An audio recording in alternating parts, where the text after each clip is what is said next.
महानंदपुर नाम के एक गांव में पुरुष और स्त्री दोनों हरदम लड़ते रहते थे। जहां भी देखो वहां मर्द और औरत एक दूसरे से मारपीट करते थे। एक बार उस गांव के पुलिस स्टेशन को मदन नाम का एक नया एसआई तबादला होकर आया।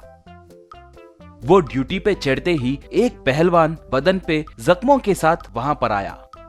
मदन तब, आप जैसे पहलवान को ही इतना मारे तो जरूर इसके पीछे कोई बड़ा रौडी गैंग होगा। उनके डिटेल्स बताइए, अभी उनपे पीडी एक्ट डालकर उन्हें अंदर करूंगा, कहा। पहलवान तब, मुझे गैंग ने नहीं मारा सर, सिर्फ एक औरत ने मारा, मेरी पत्नी।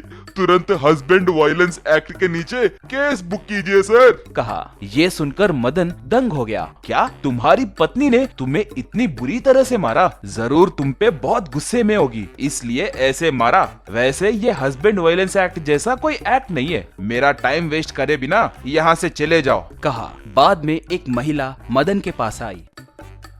मदन तब, बोलिए माँ, चेन स्नैचिंग या ईव टीजिंग का केस है, जल्दी बताओ, पूछा। वो, दोनों सर, वो दोनों मेरे पति ही कर रहे हैं, बोली। मदन तब, तुम क्या बात कर रही हो माँ, पूछा। वो, हाँ सर, मेरा पति हफ्ते में एक बार तो भी मेरे गले में का चेन गिरवी रखता है। मैं कर्ज करके उसे छुड़वाती हूँ। जब मैं चेन देने से मना करती हूँ तो वो मुझे बहुत मारता है। इसलिए चेन स्नैचिंग और ईव टीजिंग के दोनों केस मेरे पति पे लगाकर उन्हें खूब मारिए सर, वो सही रास्ते पे आ जाएगा, बोली। मदन तब, ये केस सिर्फ अनजान लोगों पे ही डाल सकते हैं, पति और पिता पे ये केस नहीं डाल सकते, कहा।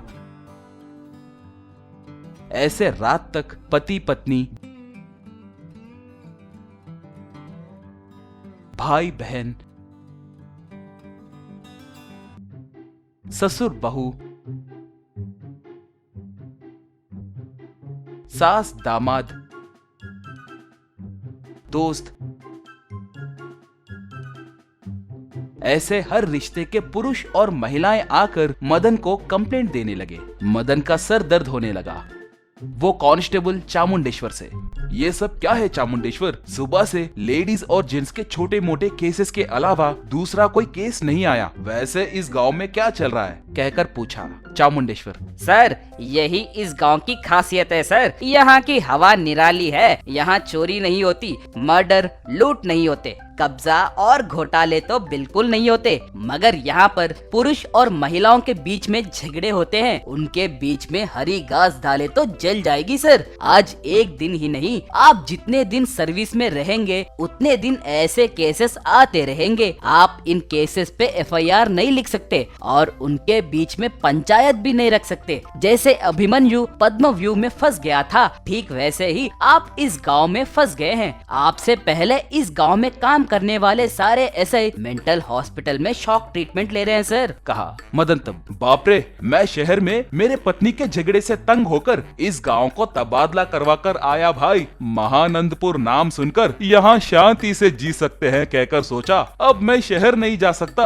और यहाँ रह भी नहीं सकता। इस समस्या का कोई परिष्कार ढूंढना होगा, सोचा। मदन रात के समय पुलिस स्टेशन में बिना सोए रात भर जगकर सोचने लगा। अगले दिन मदन चौपाल के पास गाँव वासियों को समावेश किया और महानंदपुर गांव के भाई और बहनों को मेरा नमस्कार। अब से हर महीने पुलिस डिपार्टमेंट के तरफ से इस गांव के पुरुष और महिलाओं के बीच में बॉक्सिंग चैंपियनशिप का आयोजन होगा। पति पत्नी, भाई बहन और कोई भी रिश्ते वाले हो इस चैंपियनशिप में भाग ले सकते हैं। उस महीने में आपको जिस पे भी ज्यादा गुस्सा हो आप उन्हें अपना कॉम्पिटिटर बना सकते हैं। बॉक्सिंग डे के दिन आप अपना गुस्सा उन पर उतार सकते हैं। इसमें जो भी जीतेगा उसे हारने वाला 5,000 रुपए देगा। इसलिए आपके गुस्से को एक महीने तक दबा कर रखिए और बॉक्सिंग चैलेंज के दिन अपना सारा गुस्सा उन पर उतार दीजिए। बदला के साथ साथ पैसे भी मिलेंगे, कहा। उसका आइडिया सबको पसंद आया।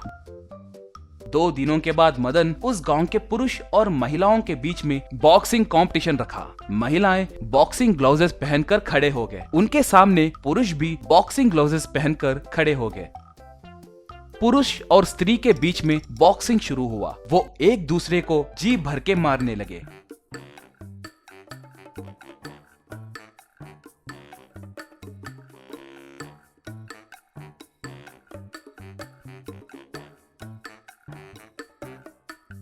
एक औरत। पिछले हफ्ते मेरे पिता आए तो कम से कम मटन भी नहीं लाए ना। रुको अभी दिखाती हूँ। कहकर पति को जोर से मारी।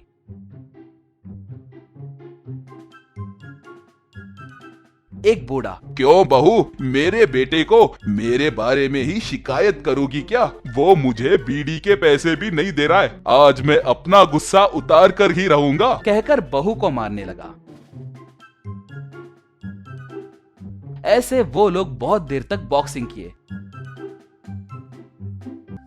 उनमें से थोड़े पुरुष और थोड़े महिलाएं नीचे गिर गए। विजेता याहू कहकर हाथ ऊपर उठाए।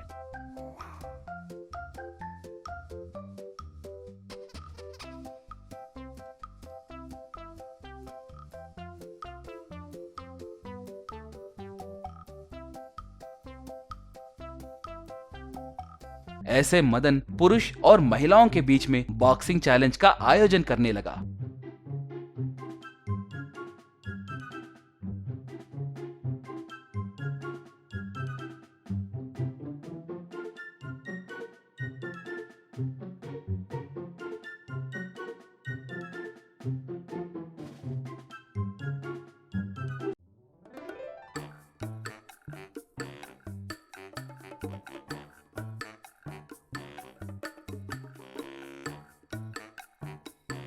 इस वजह से कोई भी कंप्लेंट देने के लिए पुलिस स्टेशन नहीं आ रहा था।